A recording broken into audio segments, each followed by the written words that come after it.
The crash involving Tracy Morgan, along with several fatal crashes in New Jersey over the last week to 10 days, have led to a discussion of ways to make our roads safer. The trucking industry is arguing that it's time to actually lessen regulations, allow them to go forward and conduct their business longer hours and what have you, because they say the roads are pretty safe. I participated in a conference call today with our senators Booker and Menendez discussing safety and the trucking industry, and I asked them about the industry saying that the roads are safer, and Senator Booker responded that the industry can say what they want, but statistics tell a different story. You know the data. This is not, we can maybe have our own opinion, but we can't have our own facts. As I read to you the data before, with 3,921 people killed. Most of the talk about truck safety has been in response to the high-profile crash involving Tracy Morgan. I asked the senators if people are cracking down on the industry and making a much bigger issue out of this because of the high profile of these individuals. They both responded that they've been on this and looking into this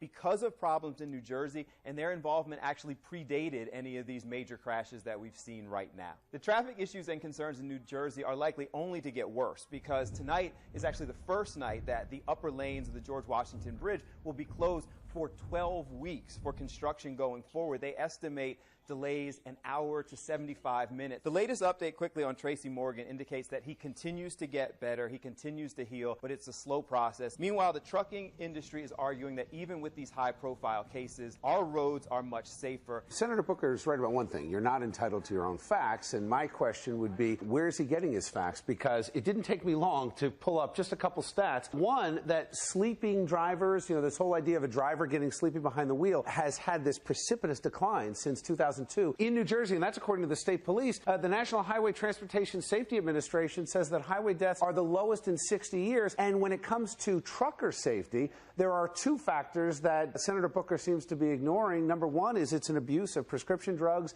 and over-the-counter drugs that causes drivers to have problems veering off in lanes, and two, it's passenger vehicles not dealing with the trucks near them, not understanding they take more time to stop, etc. So it seemed to me that we should be having a conversation about drugs and informing the public on how to deal with trucks before we start talking about limiting their hours on the road. These guys are the backbone of commerce. For clarity, what's pending right now, and Senators Booker and Menendez kept going back to the fact that they're not adding any additional laws or restrictions. They want to keep what's in place now. They're fighting the rollback that's being proposed right now. Right. So these statistics that you're talking about are under current laws and current policy. They're just trying to keep those on the books and not lessen them. When it's Capitol Hill, you're not talking about New Jersey. You're talking about the other 49 states as well. Drive across Nebraska or Texas. The situation's different for drivers out there than it is on the New Jersey turnpike. Hank, it's a great point, but New Jersey is arguably safer than all of those other states. As a matter of fact, the fatalities per million miles traveled are half in New Jersey of the national average. It's a safe state. Senator Booker actually released a letter, and he pointed out in a lot of those stats the trucking industry is using to try to lessen some of the restrictions, he questions the methodology and says that their stats are actually flawed. So he's looking to get another study so that everyone has the same set of stats. So Booker's challenging the National Highway Transportation Safety Administration. He's challenging the state police. I mean, these are not lobbyist stats. These are stats of law enforcement and the guys that are in charge of highway safety.